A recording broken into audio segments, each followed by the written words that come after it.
اور پھر جو میں ان کے پیچھے پڑی ہوں تو بس مت پوچھیں، آپ جو ہے وہ شارٹس میں جا کر دیکھیں تو آپ کو ایک ویڈیو ملے گی جس میں میں نے اپنا کروشیے کا کام جو ہے وہ میں نے شیئر کیا ہے، تو آپ وہاں وہ دیکھیے گا۔ اس میں جتنے بھی بیگز آپ کو نظر آئیں گے وہ میں نے خود بنائے ہیں، ہینڈ میڈ ہیں وہ سارے۔ تو پھر ہم نے یوٹیوب سے ویڈیوز دیکھی، یقین کریں مجھے یوٹیوب تب سے ہی پسند آئی ہے کہ یہاں سے سیکھنے کو بہت کچھ ملتا ہے اگر انسان کا اپنا انٹرسٹ ہو۔ اگر آپ وقت ضائع کرنا چاہیں تو وہ آپ کی اپنی مرضی ہے، ورنہ یوٹیوب سے بہت کچھ سیکھنے کو ملتا ہے۔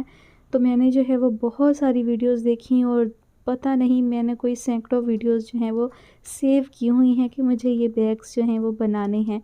تو میرا شوق جو ہے وہ یہی ہے، اگر ریکارڈنگ کے علاوہ مجھے فری ٹائم ملتا ہے تو میں بیگز بناتی ہوں۔ انشاءاللہ بہت جلد جو ہے وہ میں اپنی مزید کلیکشن جو میں نے ہینڈ بیگز بنائے ہیں آپ سب کو ضرور دکھاؤں گی۔ ابھی وہ کمپلیٹ نہیں ہے، یعنی آؤٹر بن گیا ہے، سارا بیگ کمپلیٹ ہے، لیکن اس کے اندر انر نہیں لگا، یعنی لائننگ جو ہوتی ہے بیگ کی، جو اندر کپڑا لگاتے ہیں، پاکٹس وغیرہ لگاتے ہیں، وہ نہیں ہے، اور وہ کام ہوتا ہے سلائی سے، اور وہ کام میں نہیں کر سکتی، وہ میری بہن کرتی ہے۔ تو جب میں بیگ کمپلیٹ کر لیتی ہوں تو میں اپنی بہن کے پاس بھیجتی ہوں اور وہاں جا کر وہ پوری طرح سے تیار ہوتے ہیں۔ وہ میری بہن ان کے اندر زپ اور لائننگ وغیرہ پاکٹس وغیرہ لگا کر انہیں کمپلیٹ کرتی ہیں۔ تو میں اور میری بہن کا جو ہے نا مکمل ایک پیکیج ہے ہم دونوں کا، ایک دوسرے کے بغیر ہوتا نہیں۔ اور میری بہن جو ہے وہ بناتی ہیں بچوں کے ڈریسز، یعنی کہ سردیوں کے جو ہوتے ہیں بچوں کے گرم کپڑے اون کے بنے ہوئے وہ بناتی ہیں، چھوٹے بچوں سے لے کے 5-6 سال تک کے بچوں کے فراک، جیکٹس، اپرز، کیپس، ہوڈیز، اور یہ کیا کہتے ہیں اس کو مجھے نام نہیں آتا، رومپر وغیرہ، تو ساکس ہو گئیں، گلوز ہو گئے بچوں کے، وہ ساری یہ چیزیں میری بہن ہے وہ بناتی ہے۔ وہ ماشاءاللہ ملٹی ٹیلنٹڈ ہے، وہ ہینڈ بیگ سے بھاگتی ہے، یعنی جو چیز میں کرتی ہوں وہ نہیں کرتی۔ تو میں باقی کوئی چیز نہیں بناتی، صرف ہینڈ بیگ بناتی ہوں، اور وہ ساری چیزیں بناتی ہے سوائے ہینڈ بیگز کے۔ بنا لیتی ہے لیکن شوق نہیں ہے اس کو، وہ تھوڑا سا جان چھڑاتی ہے۔ بیگ کا کوئی آرڈر اس کو ملتا بھی ہے تو وہ مجھے پاس کر دیتی ہے کہ بیگ آپ بنا دو۔ اس کے علاوہ وہ جو ہے ڈریسز بناتی ہیں، تو اگر آپ ان کی کلیکشن دیکھنا چاہیں، ان کا کام دیکھنا چاہیں تو ان کا فیس بک کا پیج لنک جو ہے وہ میں ڈسکرپشن میں ایڈ کر دوں گی، آپ وہاں سے وزٹ کر لیجئے گا اور ان کا پیج اور پروفائل جو ہے وہ آپ دیکھ سکتے ہیں۔ آرڈر جو ہے وہ بہت کم لیتی ہے کیونکہ اکیلی ہوتی ہے، تو جتنا اس سے کام ہوتا ہے بس وہ اتنا ہی آرڈر لیتی ہے جتنا وہ پورا کر سکے۔ ایسا نہ ہو کہ آرڈر لے لے انسان اور پھر انتظار کرواتا رہے کہ جی ابھی ٹائم نہیں ہے، ابھی کام نہیں ہو رہا۔ کام اس کو ماشاءاللہ بہت ملتا ہے لیکن وہ اکیلی سارا کام کر نہیں سکتی، اس لیے وہ معذرت کر لیتی ہے اور بہت تھوڑا کام وہ لیتی ہے جتنا وہ کر سکتی ہیں۔ خیر آج پھر باتیں بہت زیادہ ہو گئیں، میں کیا بتاؤں کہ میرا جو ہے وہ سٹاپ کا بٹن جو ہے وہ تھوڑا سا نا لوز ہے، کام نہیں کرتا، شروع ہوتی ہوں تو بس پھر شروع ہی ہو جاتی ہوں۔ اب ہم چلتے ہیں اپنی کہانی کی جانب۔ کہانی کی فرمائش ہم سے کی ہے در فشاں نور نے۔ کہانی کا نام ہے عہد و پیمان اور اس کی مصنفہ ہیں اقرا اشرف۔ آپ سب سنیں گے آج اس کی قصہ نمبر 3۔ ازکیٰ کو افندی ہاؤس آئے آج دوسرا دن تھا۔ یمنا نے کالج سے چھٹی کی تھی اور اب دونوں لان میں بیٹھی باتیں کر رہی تھیں جب گیٹ پر گاڑی کا ہارن بجا۔ دونوں نے چونکتے ہوئے گیٹ کی طرف دیکھا تھا۔ اس وقت کون آ گیا؟ بابا تو ظہر تک آتے ہیں اور چاچو شام کو۔ یمنا اونچی آواز میں بڑبڑائی تھی، تب تک چوکیدار نے گیٹ کھول دیا تھا۔ گیٹ سے آگے پیچھے 2 گاڑیاں داخل ہوئی تھیں، جن میں سے اگلی گاڑی ارہاب افندی کی تھی جس نے سیدھا گیراج میں جا کر گاڑی روکی تھی۔ اس کے پیچھے ایک گاڑی گیٹ کے قریب ہی رک گئی تھی، اس میں سے ایک 27-28 سالہ لڑکی باہر نکلی جس کو دیکھ کر یمنا اور ازکیٰ کی آنکھوں میں اجنبیت کے ساتھ ساتھ ستائش بھی ابھری تھی کیونکہ وہ بے انتہا خوبصورت تھی۔ سٹائلش سا کالے رنگ کا سوٹ، سر پر کالے ہی رنگ کا سکارف خوبصورتی سے باندھے، اونچی ہیل پہنے بھرپور اعتماد کے ساتھ چلتی ہوئی لان کی جانب ہی آ رہی تھی، جبکہ گاڑی گیراج کی جانب بڑھ گئی تھی۔ یمنا اور ازکیٰ نے ایک دوسرے کی طرف دیکھا اور کھڑی ہو کر اس لڑکی کی طرف بڑھیں۔ السلام علیکم گرلز، اس نے آتے ہی شائستگی سے سلام کیا تھا۔ یمنا اور ازکیٰ نے بیک وقت سلام کا جواب دیا۔ ارے اتنی حیران مت ہوں آپ دونوں۔ یمنا، میں وشما ہوں، آپ کے حماد انکل کی وائف۔ وشما نے ان کے چہرے پر حیرت کے ساتھ الجھن بھرے تاثرات دیکھ کر ہلکا سا ہنستے ہوئے اپنا تعارف کروایا۔ تب تک ڈاکٹر حماد اور ارہاب بھی ان سب کو لان میں دیکھ کر وہیں آ گئے تھے۔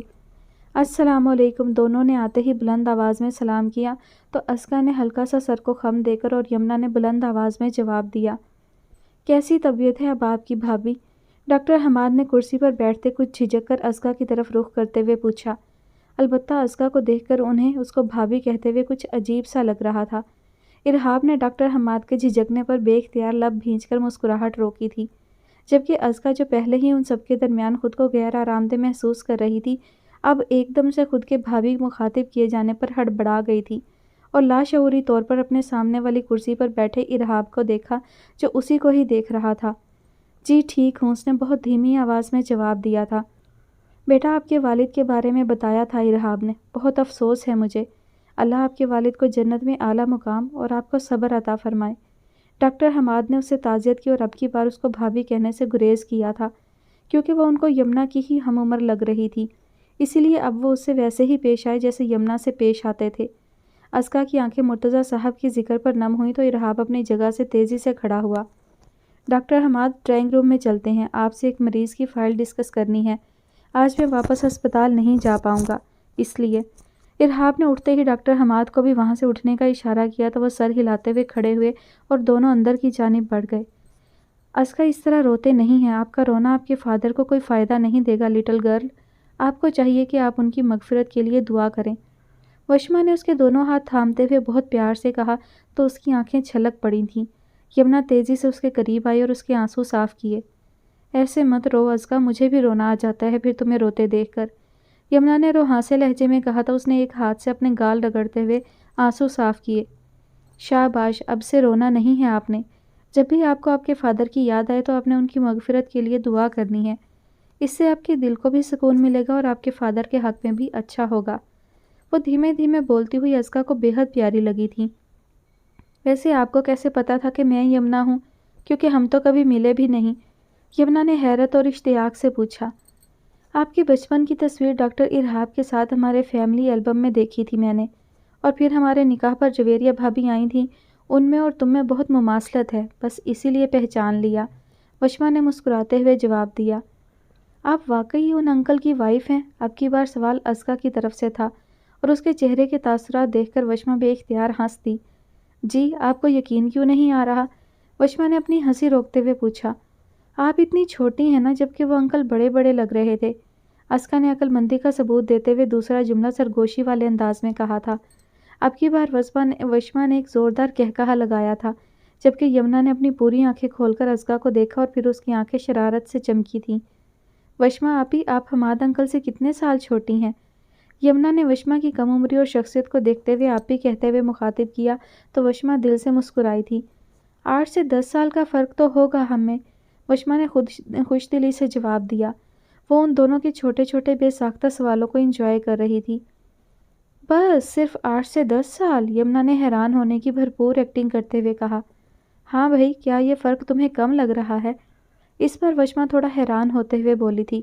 حیران تو ازکا بھی ہوئی لیکن کچھ بولی نہیں تھی۔ بالکل کم ہے، کیونکہ اس سے زیادہ گیپ تو چاچو اور ازکا کی عمر میں ہے۔ پتہ ہے ازکا صرف 18 سال کی ہے اور چاچو پورے 35 کے، اس طرح ان میں 17 سال کا فرق۔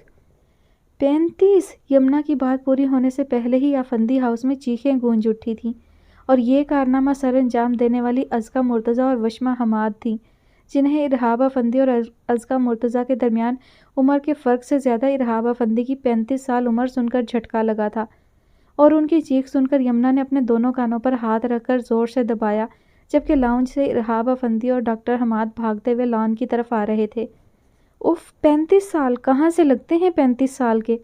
سب سے پہلے وشما ہوش میں آئی تھی۔ اس نے غور سے ارحاب افندی کو دیکھا، جو کالے رنگ کی پینٹ اور ہلکے آسمانی رنگ کی شرٹ پر کالے رنگ کا ہی کوٹ پہنے، دائیں ہاتھ میں گھڑی پہنے، جیل سے بالوں کو اچھی طرح سیٹ کیے بمشکل 25 سے 26 سال کا لگ رہا تھا، اور اس کے منہ سے لاشعوری طور پر یہ جملہ نکلا تو ڈاکٹر حماد نے حیرت سے ابرو اچکائے۔ ہائے، میں نے تو انہیں 25 سال کا سمجھ کر انکل کہتی تھی، یہ تو ان ڈاکٹر انکل سے بھی بڑے نکلے، اب انہیں کیا کہوں گی؟ وہ بڑبڑا رہی تھی اور اس کی بڑبڑاہٹ اتنی اونچی ضرور تھی کہ یمنا اور وشما کے علاوہ ڈاکٹر حماد اور ارحاب افندی کے کانوں نے بھی بخوبی سنی تھی، اور معاملہ سمجھ آتے ہی ڈاکٹر حماد کی ہنسی چھوٹی تھی۔ ارحاب افندی کا دل چاہا سامنے بیٹھی اپنی 18 سالہ بیوی کا گلا دبا دے، جو اس گھر میں آنے کے بعد دوسری بار اس کی شان میں گستاخی کر رہی تھی۔ تم تو بہت لکی ہو یار، اتنی کیوٹ بیوی ملی ہے تمہیں، ڈاکٹر حماد ہنستے ہوئے بولے۔ جی واقعی ازکا بہت کیوٹ ہے، اور ارحاب بھائی، وہ اس دن اسپتال میں آپ کو خود سے چھوٹا سمجھ کر ڈانٹ دیا تھا، اس کے لیے آئی ایم ریئلی سوری۔ وشما نے پہلی بات ازکا کی طرف دیکھتے ہوئے اور آخری بات شرمندگی سے ارحاب کی طرف دیکھتے ہوئے کہی۔ نہیں بھابھی، دراصل آئی ایم سوری، غلطی میری تھی، اس لیے معافی بھی مجھے مانگنی چاہیے، پلیز اگر برا لگا تھا تو معاف کر دیجیے۔ ارحاب نے وشما کی بات کے جواب میں ہلکی مسکراہٹ کے ساتھ کہا تو وہ سر ہلا گئی، جبکہ ازکا مرتضیٰ ہمیشہ کی طرح کارنامہ سر انجام دینے کے بعد اب سکون سے بیٹھے سب کی باتیں اور تاثرات ملاحظہ کر رہی تھی، اور یمنا اور ڈاکٹر حماد بھی خاموش تماشائی بنے ان کی باتیں سن رہے تھے۔ اگر معافی چاہیے تو پھر آپ کو میری پیاری سی بھابھی کو لے کر ہمارے گھر ڈنر پر آنا ہوگا، اور ساتھ ہی یمنا اور سہیب بھائی بھی آئیں گے، وشما نے کچھ دھونس بھرے انداز میں کہا تو ارحاب منع نہیں کر سکا تھا اور ڈنر پر ان کے گھر آنے کا وعدہ کر لیا۔ پھر کچھ دیر بعد وشما اور ڈاکٹر حماد نے جانے کا کہا تو ارحاب انہیں گیٹ تک چھوڑنے گیا۔ پھر واپس لان کی طرف آیا تو وہاں خالی کرسیاں پڑیں اس کا منہ چڑھا رہی تھی، جبکہ لاؤنج کے دروازے سے جھانکتی ازکا اور یمنا نے ارحاب کا رخ لان کے بعد اب لاؤنج کی طرف دیکھا تو بھاگ کر اپنے کمرے میں بند ہو گئیں، اور تھوڑی دیر بعد ارحاب افندی دانت کچکچاتے ہوئے ان کے کمرے کے بند دروازے کو گھورتے اپنے کمرے کی جانب بڑھ گیا تھا۔ رات کے 11 بجے کا وقت تھا۔ ارحاب افندی صوفے پر ٹانگیں پھیلائے لیپ ٹاپ پر تیزی سے ہاتھ چلا رہا تھا۔ کافی دیر سے اس کو پیاس محسوس ہو رہی تھی، لیکن وہ مسلسل کام کرتا رہا۔ کچھ دیر اور گزری تو اس نے لیپ ٹاپ بند کر کے ایک طرف رکھا اور نظر دائیں جانب رکھے بیڈ کی سائڈ ٹیبل پر دوڑائی۔ وہاں رکھا خالی جگ اس کا منہ چڑھا رہا تھا۔ اس نے کوفت سے سر جھٹکا، پھر الٹے ہاتھ سے جمائی روکتے ہوئے کھڑا ہوا اور جگ لے کر کمرے سے باہر نکل گیا۔ اس کا رخ کچن کی جانب تھا۔ کچن سیڑھیوں کے بائیں جانب تھا، جبکہ دائیں جانب اسٹڈی روم تھا، اور اس کے ساتھ سہیب افندی اور جویریہ افندی کا کمرہ تھا۔ ان کے کمرے کے عین سامنے یمنا کا کمرہ تھا۔ ارحاب نے سیڑھیاں اتر کر دائیں جانب نظر دوڑائی تو اسٹڈی روم سے ہلکی ہلکی روشنی آ رہی تھی۔ اس نے حیرت سے ابرو اچکائے اور کچن کی بجائے اسٹڈی روم کی طرف بڑھا۔ وہاں پہنچ کر اس نے دروازے پر ہاتھ رکھ کر آہستہ سے اندر کی طرف دھکیلا۔ بھائی، آپ اس وقت یہاں کیا کر رہے ہیں؟ اسٹڈی روم میں سہیب افندی کو موجود پا کر وہ حیران ہوا۔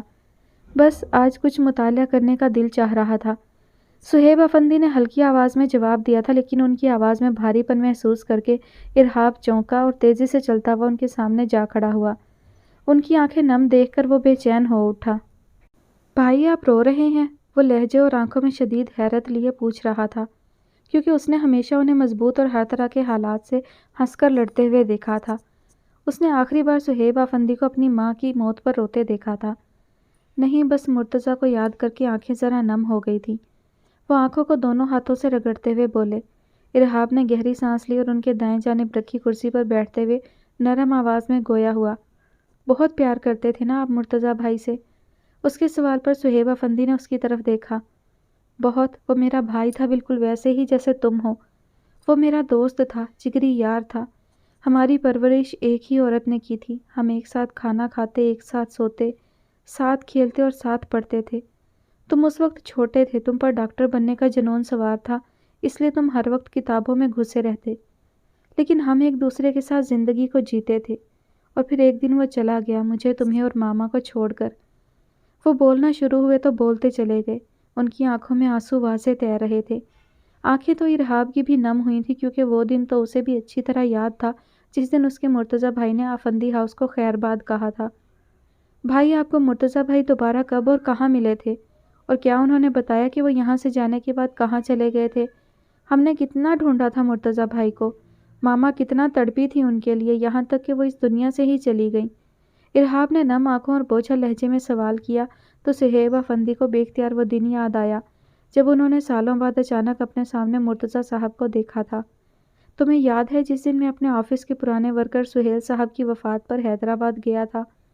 یادوں سے نکل کر وہ اب ارحاب کو اپنی اور مرتضیٰ صاحب کی ملاقات کے بارے میں بتانے لگے۔ بس وہیں سہیل صاحب کے گھر میری مرتضیٰ پر نظر پڑی تھی، وہ بھی مجھے پہچان گیا تھا۔ میں نے اس سے پوچھا کہ وہ کہاں چلا گیا تھا تو اس نے بتایا کہ ہمارے گھر سے جانے کے بعد اس نے لاہور کی ٹکٹ بک کروائی اور لاہور چلا گیا۔ حیدرآباد یہ سوچ کر نہیں گیا کہ ہمیں اس کے پرانے گھر کا پتہ معلوم ہے۔ لاہور پہنچ کر وہ کسی رہائش کا بندوبست کرنے میں لگ گیا اور اسی دوران سڑک پار کرتے ہوئے اس کا ایکسیڈنٹ ہوا۔ ایکسیڈنٹ شدید تھا اور وہ کچھ عرصے کے لیے چلنے پھرنے سے محروم ہو گیا تھا۔ جو شخص اس کو اسپتال لایا تھا اس کے اپنے معاشی حالات ٹھیک نہیں تھے۔ اسے جتنا ہو سکا اس نے مرتضیٰ کا علاج کروایا، لیکن مزید کچھ کرنا اس کے بس میں نہیں تھا۔ وہ رحم دل شخص تھا، اس لیے مرتضیٰ کو اپنے گھر ہی لے گیا۔ کچھ عرصے بعد جب مرتضیٰ ٹھیک ہوا تو اس شخص کی وفات ہو گئی۔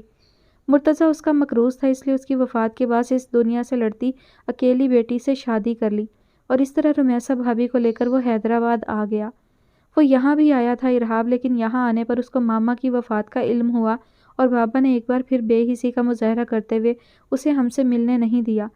بس پھر اس کے بعد اس نے کبھی یہاں کا رخ نہیں کیا۔ وہ اس انتظار میں رہا کہ شاید کبھی حیدرآباد ان کے پاس چلے آئیں، اور ہم بار بار حیدرآباد کے چکر لگا کر ہمت ہار گئے اور ماما کی وفات کے بعد اس سے کچھ بدظن بھی ہو گئے، اور یوں ہمارے درمیان سالوں کی دوریاں آ سمائیں۔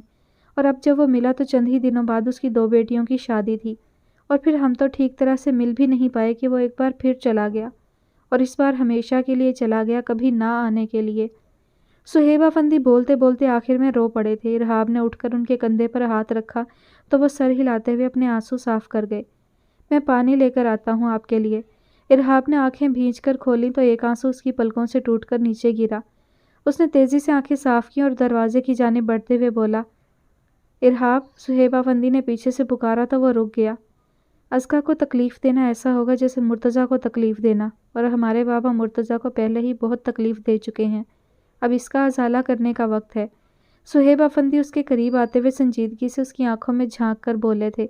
ارہاب نے گہرا سانس لیا اور سر کو ہلکا سا خم دیتے ہوئے اسٹڈی روم سے باہر نکل گیا، جبکہ پیچھے موجود صہیب افندی نے کھلے دروازے سے ایک نظر یمنا اور ازکا کے کمرے پر ڈالی اور واپس اسٹڈی ٹیبل کے گرد رکھی کرسیوں میں سے ایک پر آ کر بیٹھ گئے۔ ازکا اداسی سے ایک ہاتھ گال پر رکھے سیڑھیوں پر بیٹھی تھی۔ یمنا کالج گئی ہوئی تھی اور صہیب افندی اپنے آفس، جبکہ ارہاب افندی بھی یمنا کے مطابق ہسپتال چلا گیا تھا۔ جب سے مرتضیٰ صاحب کی وفات ہوئی تھی تب سے وہ گمسم سی ہو گئی تھی، ورنہ وہ تو اکیلے میں بھی خود کو اداس اور بور نہیں ہونے دیتی تھی۔ یہاں آنے کے بعد یمنا اور صہیب افندی کی توجہ اور خلوص کے باعث وہ زندگی کی طرف واپس لوٹ رہی تھی، لیکن اس کا دل ہر دم اداس ہی رہتا تھا۔ آج بھی یمنا کے کالج جانے کے بعد وہ پھر سے اپنے خول میں سمٹ گئی تھی۔ کمرے میں اس کا دل گھبرایا تو باہر چلی آئی۔ یمنا کے ہوتے ہوئے وہ پورے گھر میں کہیں بھی چلی جاتی، لیکن اب اتنے بڑے گھر میں اس کو اکیلے وحشت سی ہو رہی تھی۔ اپنے کمرے کے سامنے موجود سیڑھیوں پر تیسری سیڑھی پر گرل کے ساتھ ٹیک لگا کر اس طرح بیٹھی کہ اوپر سے نیچے کی طرف آتے ارہاب کا راستہ بلاک ہو گیا تھا۔ وہ چند لمحے خاموشی سے کھڑا اس کو دیکھتا رہا، پھر اسی خاموشی سے واپس پلٹ گیا، جبکہ اس سے بے خبر ازکا دیوار کو خالی نظروں سے تک رہی تھی۔ دلہن بی بی، آپ یہاں اکیلی بیٹھی کیا کر رہی ہیں؟ سعیدہ افندی ہاؤس کے ڈرائیور کی بیوی تھی اور وہ افندی ہاؤس کے پچھلی طرف بنے کوارٹر میں رہتی تھی۔ جس دن ازکا افندی ہاؤس آئی تھی اسی دن سعیدہ کو اچانک اپنے گاؤں جانا پڑ گیا تھا، اس لیے اس کی آج پہلی بار ازکا سے ملاقات ہو رہی تھی۔ البتہ یمنا نے اس کا غائبانہ تعارف کروا دیا تھا۔ اس نے ازکا کو سیڑھیوں پر بیٹھا دیکھا تو حیرت سے سیڑھیوں کی طرف آتے ہوئے بولی، دلہن بی بی؟ کون؟ میں؟ ازکا نے سعیدہ کی دلہن بی بی کہنے پر ابرو اچکاتے ہوئے پوچھا تو سعیدہ نے دانتوں کی نمائش کرتے ہوئے زور و شور سے اپنا سر ہلایا۔ میں تمہیں کہاں سے دلہن نظر آ رہی ہوں؟ ازکا کے ماتھے پر بل پڑے تھے اور اس کے سوال پر سعیدہ نے ازکا کو سر سے لے کر پاؤں تک ایک نظر دیکھا اور پھر مایوسی سے سر ہلایا۔ بات تو آپ کی ٹھیک ہے، ویسے آپ کہیں سے بھی دلہن نظر نہیں آ رہی ہیں، سعیدہ نے ناک چڑھاتے ہوئے کہا تو ازکا نے آنکھیں گھمائیں۔ جب دلہن نظر نہیں آ رہی ہوں تو دلہن بی بی کیوں کہہ رہی ہو؟ ازکا بولتے بولتے اپنی نظریں اس پر سے ہٹاتے ہوئے پھر سے دیوار پر جما چکی تھی۔ اوہو، چھوڑیں ان ساری باتوں کو، آپ یہ تو بتائیں آپ ادھر سیڑھیوں پر کیوں بیٹھی ہیں؟ سعیدہ نے اپنے ماتھے پر ہاتھ مارتے ہوئے کہا تو ازکا کے ماتھے پر پھر سے بل پڑے تھے۔ میں گھر کے کسی بھی کونے میں بیٹھتی تو تب بھی تم نے یہی سوال کرنا تھا، اب میں نے کہیں نہ کہیں تو بیٹھنا ہی ہے تو یہاں بیٹھ گئی۔ اس بار ازکا نے سعیدہ کو گھورتے ہوئے کہا تو وہ گڑبڑائی، لیکن پھر اپنے ازلی انداز میں واپس آتے ہوئے بولی، ارے میرے ساتھ لان میں چلیں نا، آپ کو پتہ ہے صبح کے وقت تازہ ہوا کھانا انسان کی صحت کے لیے کتنا ضروری ہوتا ہے۔ وہ کتنا پر زور دیتے ہوئے اس انداز میں بولی کہ ازکا کو ہنسی آ گئی تھی۔ اسرا اور یسرا کی ہم عمر سعیدہ ازکا کو خاصی دلچسپ اور اپنی طرح باتونی لگی تھی۔ اچھا بتانا ذرا کتنا ضروری ہوتا ہے؟ ازکا کے لہجے میں اشتیاق ابھرا، جبکہ سعیدہ اس کے سوال پر ایک بار پھر گڑبڑائی تھی۔ وہ بی بی جی، یہ تو مجھے نہیں پتا کہ کتنا ضروری ہوتا ہے، کیونکہ ارہاب صاحب نے یہ تو بتایا ہی نہیں تھا کہ تازہ ہوا لینا انسان کی صحت کے لیے کتنا ضروری ہوتا ہے۔ ارے یاد آیا، انہوں نے خود مجھ سے یہی پوچھا تھا جب میں بیمار تھی کہ سعیدہ انسان کو صبح سویرے تازہ ہوا میں جانا چاہیے۔ تمہیں پتہ ہے کہ انسان کی صحت کے لیے تازہ ہوا لینا کتنا ضروری ہوتا ہے؟ ہائے، اور ابا وہ تو خود مجھ سے پوچھ رہے تھے، یہ کیسے ڈاکٹر ہوئے بھلا؟ ہائے کاش آپ کی طرح میں بھی ان سے یہی سوال کرتی کہ بتائیں نا ذرا کہ کتنا ضروری۔ بس ازکا تقریباً چیخ ہی پڑی تھی۔ سعیدہ ڈر کر اچھلی اور ہڑبڑاتے ہوئے ازکا کو دیکھا۔ کیا ہو گیا ہے بی بی جی؟ آپ نے تو ڈرا ہی دیا مجھے۔ اس کے خفا لہجے میں کہنے پر ازکا نے منہ کھول کر اس کو دیکھا، جیسے کہہ رہی ہو کہ قربان نہ جاؤں تمہاری اس معصومیت پر۔ تم تو مجھ سے بھی 2 ہاتھ آگے ہو سعیدہ بہن، ازکا نے سر ہلاتے ہوئے اس لہجے اور انداز میں کہا کہ سعیدہ کی ہنسی چھوٹی۔ اس کو ہنستے دیکھ کر ازکا بھی مسکرا دی۔ چلیں بی بی جی، لان میں چلتے ہیں نا؟ سعیدہ نے اصرار کیا تو وہ کھڑی ہوئی۔ لیکن ایک شرط ہے میری، اگر تم مجھے صرف ازکا کہو تو میں چلوں گی۔ ازکا کی بات پر سعیدہ نے تیزی سے اس کو دیکھا۔ میں آپ کو ازکا بی بی کہوں گی، سعیدہ نے کچھ اس لہجے میں کہا کہ ازکا سر ہلا گئی۔ وہ یمنا کو یمنا بی بی اور جویریہ کو بیگم جی کہتی تھی۔ اس گھر میں کبھی بھی اس کو ملازم نہیں سمجھا گیا تھا، یہی سوچ کر وہ ان سب کو اس طرح عزت سے بلاتی تھی۔ تھوڑی دیر بعد وہ دونوں لان میں ایک جگہ سے دوسری جگہ چکر لگا رہی تھیں۔ او سعیدہ ادھر آؤ۔ چلتے چلتے وہ یکدم رکی اور سعیدہ کو لان میں پھولوں والے حصے کی طرف اشارہ کرتے ہوئے اس طرف بڑھی۔ کیا ہوا ازکا بی بی؟ سعیدہ نے حیرت سے اس کے پرجوش انداز کو دیکھا، جو اب پھولوں کو چمکتی آنکھوں سے دیکھ رہی تھی۔ ان پھولوں کا کوئی خیال نہیں رکھتا کیا؟ دیکھو تو سارے بالکل مرجھائے ہوئے ہیں، ازکا نے گلاب کے پودے کے پاس رکتے ہوئے پوچھا۔ مالی ہی ان کی دیکھ بھال کرتا ہے، لیکن آج کل وہ اپنے گاؤں گیا ہوا ہے، اس لیے یہ پودے مرجھا گئے ہیں، سعیدہ نے ایک گلاب توڑنے کی کوشش کرتے ہوئے بتایا تو ازکا نے تیزی سے اس کا ہاتھ پکڑا۔ مجھے وہ لوگ سخت زہر لگتے ہیں جو پھولوں کو ان کے پودوں سے جدا کر دیتے ہیں، ازکا نے خفگی بھرے لہجے میں کہتے ہوئے سعیدہ کا ہاتھ چھوڑا تو وہ سر کھجانے لگی۔ چلو جی، یکنا شدھ دو شدھ۔ سعیدہ نے بڑبڑاتے ہوئے پیچھے مڑ کر اوپر والے پورشن کی طرف دیکھا تو وہاں ارحاب کو کھڑے دیکھ کر تیزی سے واپس منہ موڑ گئی، جبکہ ارحاب جو کافی کا مگ ہاتھ میں پکڑے ہوئے انہی کو دیکھ رہا تھا، سارا معاملہ سمجھتے ہوئے سر جھٹکتے اندر چلا گیا۔ دراصل ارحاب افندی بھی سعیدہ کو کافی بار پھول توڑنے سے منع کر چکا تھا، پر سعیدہ باز آ گئی تو وہ سعیدہ تو نہ ہوئی۔ ہفتے میں ایک بار تو ارحاب افندی سے پھول توڑنے پر ڈانٹ کھانا اس پر جیسے واجب ہو گیا تھا، اور اب وہ سمجھ گئی تھی کہ ازکا کی آمد نے اس کی ڈانٹ کی مقدار بڑھا دی ہے، اور اب وہ یہ سوچ رہی تھی کہ ان 2 لوگوں سے چھپ کر پھول کیسے توڑنے ہیں، جبکہ دوسری طرف ازکا سعیدہ سے بے نیاز پھولوں کی کیاری کو غور سے دیکھ رہی تھی، تاکہ یہ جان سکے کہ مزید اس کیاری میں کتنے پودے سما سکتے ہیں۔ اس کو اس گھر میں دلچسپی کی ایک اور وجہ مل گئی تھی، اور یہ وجہ اب تک کی اس کی سب سے پسندیدہ وجہ ٹھہری تھی، اور اب یقیناً شام تک پھولوں کی کیاری کا نقشہ بدلنے والا تھا۔ ازکا کا ارادہ اب اپنے کمرے میں جا کر چینج کرنے کا تھا، کیونکہ اس کے ہاتھوں اور پاؤں کے ساتھ ساتھ کپڑوں پر بھی اچھی خاصی گیلی مٹی لگ چکی تھی۔ وہ تقریباً 2 گھنٹوں تک سعیدہ کے ساتھ مل کر اس کیاری کو بنانے میں لگی رہی تھی۔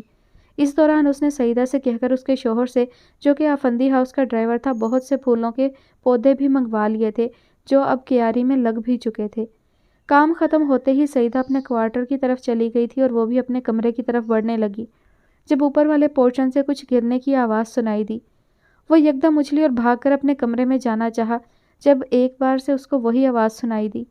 یا اللہ، خیر کہیں چور نہ گھس گئے ہوں، اب تو سعیدہ بھی گھر چلی گئی ہے۔ وہ ہلکی آواز میں بڑبڑاتی ہوئی اپنے کمرے کی طرف بڑھی، لیکن اپنے کمرے تک جانے کے لیے اس کو سیڑھیوں کے سامنے سے گزرنا محال لگ رہا تھا۔ اگر میں سیڑھیوں کے سامنے سے گزری اور چوروں نے مجھے دیکھ لیا تو؟ اب وہ کانپتی ہوئی آواز میں خود سے بولتی ہوئی سیڑھیوں کے ایک طرف چھپ گئی، اور اگلے 20 منٹ تک وہ وہیں سانس روکے ایک ہی جگہ جم کر کھڑی رہی۔ ایک جگہ کھڑے کھڑے اس کی کمر اکڑ گئی تھی۔ اس نے کمر پر ہاتھ رکھ کر تھوڑا سا سر گریل کے ساتھ ٹکا کر اوپر دیکھا تو وہاں کوئی نہیں تھا۔ یہ کیسے چور ہیں؟ انہیں پکڑے جانے کا ڈر نہیں جو اتنی دیر سے اوپر ہی گھسے ہوئے ہیں؟ وہ حیران ہوتے ہوئے خود سے سوال کر رہی تھی۔ پھر اچانک وہ چونکی۔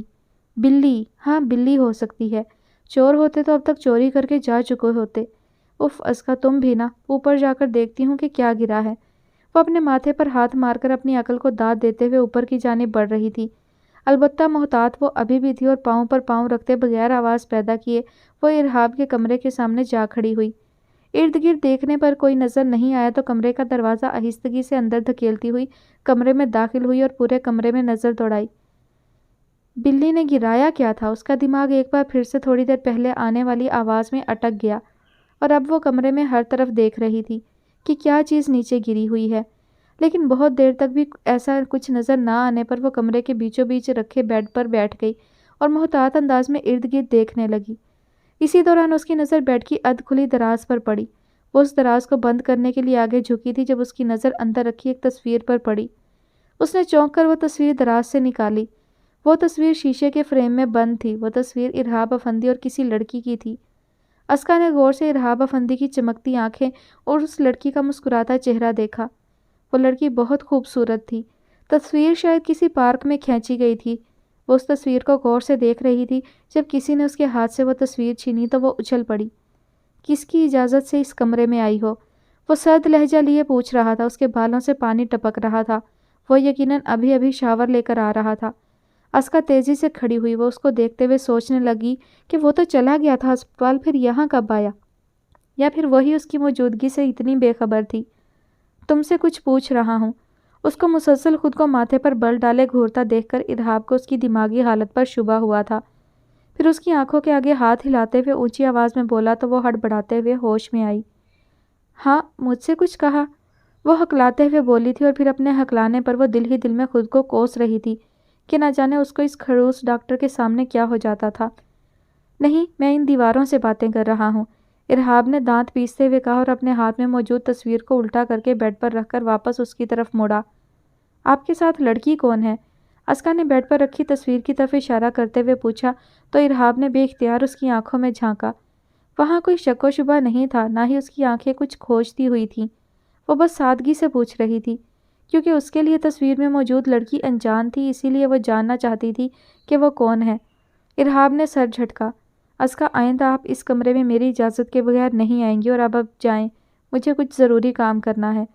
ارہاب سنجیدگی سے کہتے ہوئے ڈریسنگ ٹیبل کے سامنے جا کھڑا ہوا۔ اسکا نے اپنی آنکھیں سکوڑ کر ناک چڑھاتے ہوئے اس کی پشت پر ایک گھوری ڈالی۔ نہ بتائیں، میں یمنا سے پوچھ لوں گی، اور کمرے میں تو ضرور آؤں گی اب۔ بڑے آئے، میری اجازت کے بغیر نہیں آنا۔ وہ بڑبڑاتے ہوئے کمرے سے باہر نکل گئی اور آج بھی ہمیشہ کی طرح اس کی بڑبڑاہٹ ارہاب کی تیز سماعت سے محروم نہیں رہی تھی۔ اس نے بند دروازے کو تیزی سے گھورا جیسے وہاں اسکا کھڑی ہو، پھر ہاتھ میں پکڑے بالوں کے برش کو ڈریسنگ ٹیبل پر رکھتا تصویر کو اٹھا کر سیدھا کیا۔ کیوں کیا تم نے ایسا زوبیا؟ تم واپس آ کر دیکھو، جو جگہ میں تمہیں کئی سالوں پہلے دے چکا تھا، آج اس جگہ کی مالک کوئی اور ہے اور تم کہیں بھی نہیں ہو۔ پھر میرے دماغ پر کیوں حاوی رہتی ہو؟ وہاں سے بھی چلی کیوں نہیں جاتی تم؟ وہ بیڈ کے ساتھ ٹیک لگا کر بیٹھا تھکے تھکے لہجے میں بول رہا تھا۔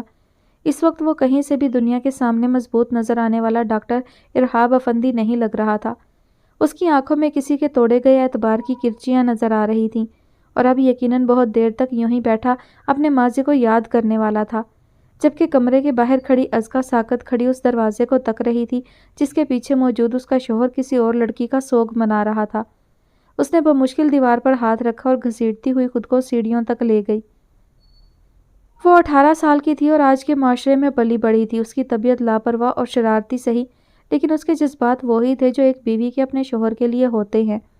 اس کا نکاح بھلے ہی اس کی مرضی کے بغیر ہوا تھا، لیکن وہ اب دل ہی دل میں ارہاب افندی کی اپنی زندگی میں آمد کو قبول کر چکی تھی، اور عورت چاہے چھوٹی عمر کی ہو یا بڑی عمر کی، لاپرواہ ہو یا ذمہ دار، جب وہ کسی کی زندگی میں اس کی شریک حیات بن کر داخل ہوتی ہے تو دل کی مسند پر اس کو اس طرح بٹھاتی ہے کہ پھر اس کے شوہر کی زندگی میں کسی اور عورت کی آمد کی ذرا سی ہلچل بھی ہو تو وہ تڑپ اٹھتی ہے۔ اور یہاں تو اس کے شوہر کی زندگی میں پہلے سے ہی کوئی عورت موجود تھی، یا شاید دل میں۔ اس کو یہ اندازہ تو تھا کہ جس طرح وہ راضی نہیں تھی اس شادی کے لیے، ویسے ہی ارہاب افندی کو بھی مجبور کیا گیا ہوگا، لیکن وہ اس حد تک مجبور تھا کہ اپنے دل میں کسی اور عورت کے ہوتے ہوئے بھی اس کو اسکا مرتضیٰ کو اپنانا پڑا تھا۔ یہ بات اسکا کے لیے تکلیف دہ تھی۔ وہ تو اس گھر سے جانے کے لیے آئی تھی، پھر نہ جانے کیسے ان 3 دنوں میں اس نے اپنے دل کو بدلا ہوا پایا تھا۔ اس کو نہ تو تبدیلی دکھی اور نہ اس کی وجہ، بس اس کو محسوس ہوا تھا کہ کچھ بدل گیا ہے۔ اور آج جب اس نے ارہاب افندی کی کمرے کے باہر کھڑے ہو کر اس کے ہی منہ سے جو انکشاف سنا، اس کے بعد اس کو معلوم ہوا کہ تبدیلی اس کے دل میں ہوئی تھی۔ احساسات کی تبدیلی، جذبات کی تبدیلی۔ اس کو اب محسوس ہوا تھا کہ وہ اب اسکا مرتضیٰ سے اسکا ارہاب افندی بن چکی تھی۔ ہاں، اب اس کی شناخت بدل چکی تھی، اور جب سے اس نے ان احساسات اور جذبات کو اپنے دل میں محسوس کیا تو وہ چونک سی گئی تھی۔ کیا اس کو اپنے دل کے ہاتھوں تکلیف اٹھانی پڑے گی؟ کہ اس کو اپنے شوہر کے دل میں یا شاید زندگی میں بھی ایک اور عورت کی موجودگی برداشت کرنی ہوگی؟ کیا 18 سال کی عمر میں صدیوں کی تھکاوٹ محسوس کرنی ہوگی؟ وہ خود سے سوال کر رہی تھی، اور ان سارے سوالوں کا جواب بھی اس کو فوراً مل گیا تھا، کیونکہ وہ آج بھی اندر سے وہی مضبوط اور نڈر ازکا مرتضیٰ تھی، اور وہ جانتی تھی کہ اب اس کو کیا کرنا ہے۔ البتہ اس کی آنکھوں سے ابھی بھی آج پے در پہ ہونے والے انکشافات کی وجہ سے اشک بہہ رہے تھے۔ البتہ ان اشکوں میں وہ اپنے جذبات اور احساسات کو بہانے کی بجائے تکلیف کو بہا رہی تھی، اور جو لوگ تکلیف کو اشکوں میں بہا دیں اور صبر کر لیں، پھر اندر اور باہر سے ان کی مضبوطی یقینی ہوتی ہے، کیونکہ وہ لوگ جوش سے نہیں، ہوش سے، حسد سے نہیں، صبر سے اور بے وقوفی سے نہیں، عقل سے کام لیتے ہیں۔ اور ماضی کی ازکا مرتضیٰ نے عقل اور صبر سے کام لے کر حال اور مستقبل کی ازکا ارہاب افندی کو میدان میں لانے کا فیصلہ کر لیا تھا، اب بس عمل کرنا رہ گیا تھا۔ یمنا، ایک بات پوچھوں؟ ازکا نے اپنی گود میں کشن رکھتے ہوئے موبائل استعمال کرتے یمنا کو مخاطب کیا۔ ہاں پوچھو، ویسے تمہیں کب سے اجازت کی ضرورت محسوس ہونے لگی؟ یمنا نے موبائل ایک طرف رکھتے ہوئے بیک گراؤنڈ سے ٹیک لگاتے ہوئے کہا۔ نہیں یار، بات ہی ایسی ہے، ازکا نے اپنی انگلیاں چٹکھاتے ہوئے کہا تو یمنا حیران ہوئی۔ یہ جو تمہارے چاچو ہیں، وہ ابھی بولنا شروع ہوئی تھی جب یمنا سیدھی ہوئی اور اس کی آنکھیں شرارتاً چمکی۔ ہاں، جو تمہارے شوہر ہیں۔ یمنا نے آنکھیں پٹپٹائیں اور اس کی بات بیچ میں کاٹی تو ازکا نے ایک دھپ اس کے کندھے پر رسید کی۔ پہلے تم بول لو۔ وہ غصے سے بولتی ہوئی منہ پھیر گئی تو یمنا نے جلدی سے کان پکڑے۔ اچھا سوری، اب نہیں بولوں گی بیچ میں، تم پوچھو کیا پوچھنا تھا تمہیں؟ یمنا نے جلدی سے سوری کرتے ہوئے کہا تو وہ پھر سے اس کی جانب متوجہ ہوئی۔ کیا پہلے، میرا مطلب ہے کہ ہمارے یعنی تمہارے چاچو اور میرے نکاح سے پہلے ان کی زندگی میں کوئی اور لڑکی تھی؟ ازکا نے بمشکل اپنی بات مکمل کر کے یمنا کی جانب دیکھا، جو ناسمجھی سے اس کی طرف دیکھ رہی تھی۔ کیا کہہ رہی ہو اور کن کی بات کر رہی ہو؟ یمنا نے اچنبھے سے سوال کیا تو وہ جھنجھلائی۔ میرا مطلب یہ ہے کہ کیا تمہارے چاچو کسی کو پسند کرتے ہیں؟ میرا مطلب کسی لڑکی کو۔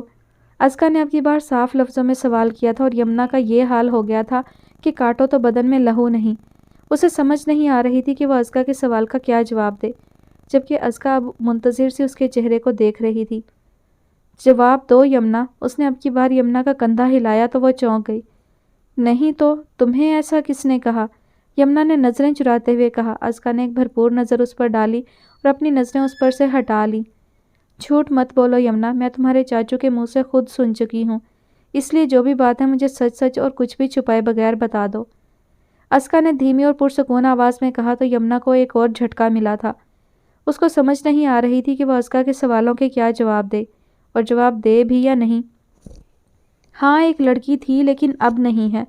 بالآخر یمنا کو مزید چھپانا مناسب نہیں لگا، کیونکہ ازکا خود سن چکی تھی تو اس نے بھی بتانے کا فیصلہ کر لیا۔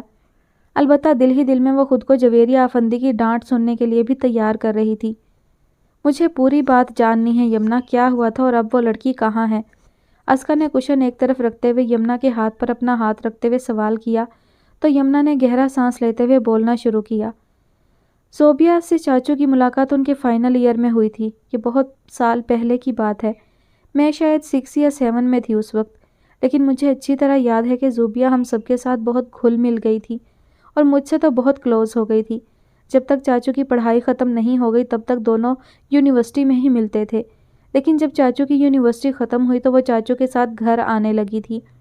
چاچو ان دنوں بہت زیادہ ہسپتال میں مصروف ہو گئے تو اس کا زیادہ وقت میرے اور ماما کے ساتھ گزرنے لگا۔ ماما بہت خوش تھیں کہ چاچو کی زندگی میں آنے والی لڑکی یعنی زوبیہ بہت اچھی تھی، لیکن ابھی چند مہینے ہی گزرے تھے کہ زوبیہ کا ہمارے گھر آنا جانا کم ہو گیا۔ پہلے تو ہم سمجھے کہ شاید پڑھائی کی مصروفیت کی وجہ سے نہیں آتی، لیکن پھر ایک دن چاچو گھر بہت غصے میں آئے اور ماما کے پوچھنے پر انہوں نے بتایا کہ ان کا زوبیہ سے جھگڑا ہو گیا ہے۔ انہوں نے وجہ نہیں بتائی تو ماما نے بھی اصرار نہیں کیا، اور پھر ایسا اکثر ہونے لگا کہ چاچو گھر غصے میں آتے اور وجہ زوبیہ ہوتی۔ ماما نے بابا کو بتایا تو انہوں نے چاچو سے بات کی، اور تب چاچو نے بتایا کہ زوبیہ چاہتی ہے کہ شادی سے پہلے ہی افندی ہاؤس اس کے نام کر دیا جائے۔ یہ بات ناقابل قبول تھی، لیکن بابا نے چاچو کو اس بات پر راضی کر لیا کہ وہ گھر زوبیہ کے نام کر دیا جائے، اور جس دن چاچو نے ان کو یہ بتانے کے لیے کال کی تو انہوں نے کال ریسیو نہیں کی۔ پھر چاچو ان کے گھر گئے تو ان کے پیرنٹس نے بتایا کہ وہ تو ایک دن پہلے ہی امریکہ اپنے ماموں کے گھر چلی گئی ہیں۔ چاچو کو بہت دکھ ہوا کہ وہ اس طرح اچانک بتایا اور ملے بغیر چلی گئیں۔ پھر ایک دن ان کا فون آیا کہ وہ امریکہ میں اپنی پڑھائی مکمل کریں گی اور کچھ عرصے تک وہیں رہیں گی۔ ان کے انداز سے صاف ظاہر تھا کہ وہ چاچو سے جان چھڑوانا چاہ رہی ہیں۔ اس بات کی تصدیق بھی 1 ماہ بعد ہو گئی جب ایک دن شاپنگ مال میں وہ اپنے شاید کسی کزن کے ساتھ چاچو کو ملی۔ چاچو تو ان کو پاکستان میں دیکھ کر ہی شاکڈ تھے جب انہوں نے چاچو سے اپنے ساتھ موجود لڑکے کا تعارف اپنا منگیتر کہہ کر کروایا اور چلی گئیں۔ یمنا نے مختصر الفاظ میں ساری کہانی سنا ڈالی۔ اس دوران ازکا خاموش رہی تھی، لیکن اب یمنا کے خاموش ہونے پر کچھ بے چین سی ہوئی۔ اور پھر کیا ہوا؟ میرا مطلب ہے کہ تمہارے چاچو نے اس سے بات کرنے کی کوشش نہیں کی؟ اس نے لہجے کو سرسری بناتے ہوئے پوچھا تو یمنا نے ایک نظر اس کو دیکھا۔ نہیں، پھر بات کرنے کو کچھ رہ ہی نہیں گیا تھا۔ ان سے بات کر کے بھی کوئی فائدہ نہیں ہونا تھا۔ صاف ظاہر تھا کہ گھر نام کروانے والی بات انہوں نے صرف چاچو پر دباؤ ڈالنے کے لیے کی تھی کہ غصے میں آ کر چاچو انکار کر دیں، لیکن ایسا نہیں ہوا تو وہ امریکہ چلی گئیں۔ در حقیقت انہیں اپنے امریکہ والے کزن کے ساتھ شادی کرنی تھی۔ پتہ نہیں اتنے سالوں تک میرے چاچو کے جذبات کے ساتھ کیوں کھیلا۔ یمنا نے ایک بار پھر بیڈ کے کراؤن سے ٹیک لگاتے ہوئے ازکا کے سوال کا جواب دیا تھا۔ تمہارے چاچو کو ان سے بہت محبت تھی کیا؟ اس نے بیڈ شیٹ کے ڈیزائن پر انگلی پھیرتے ہوئے آہستہ آواز میں پوچھا۔ ہاں، کیونکہ کافی سال سے وہ دونوں ایک دوسرے کو پسند کرتے تھے، یا شاید محبت۔ دونوں میں خوب دوستی تھی۔ بس جب سے زوبیہ نے چاچو کا اعتبار توڑا تب سے چاچو کبھی کسی سے شادی پر راضی نہیں ہوئے۔ یمنا نے بغیر اس کی جانب دیکھے بے دھیانی میں اس کے سوال کا جواب دیا۔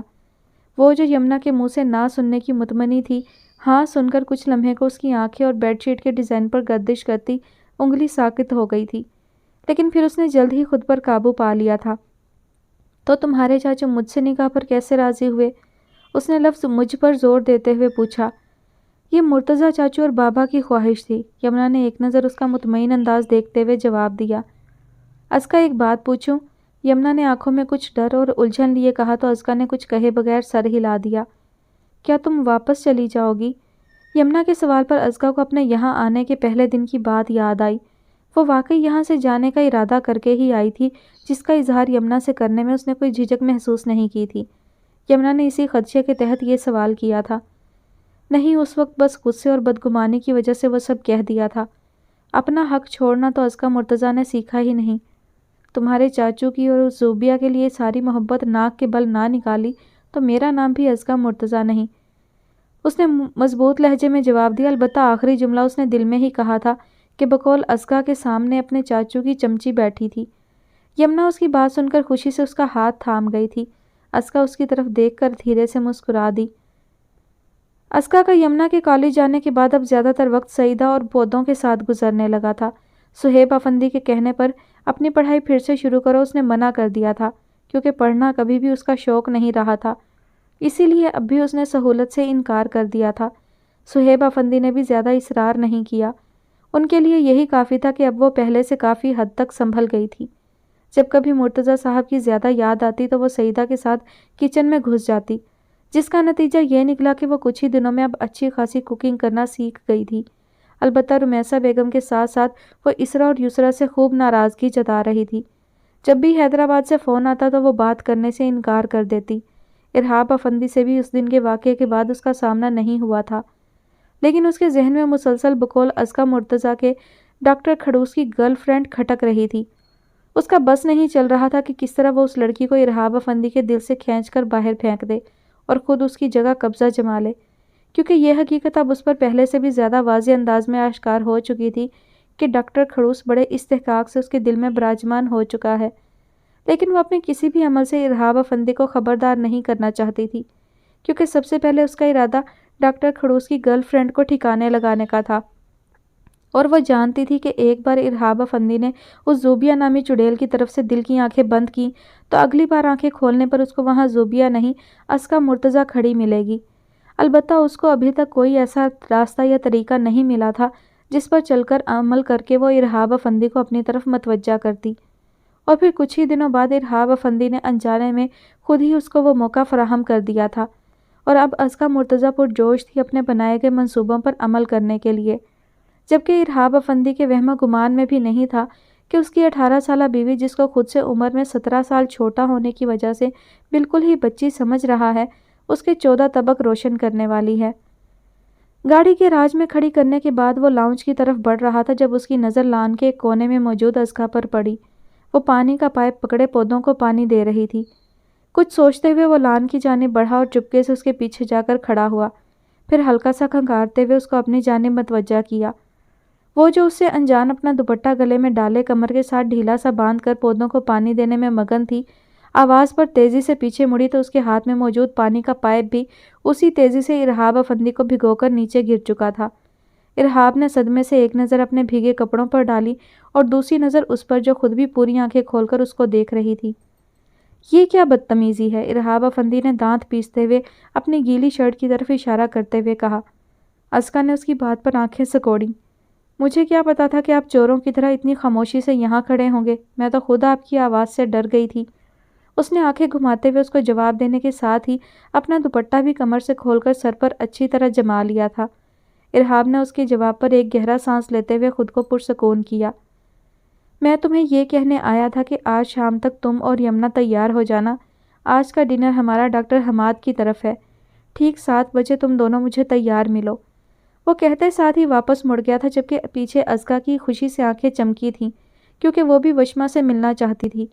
نرم لہجے اور سلجھے ہوئے انداز میں بولنے والی وشما اس کو اور یمنا دونوں کو ہی بے حد بھا گئی تھی۔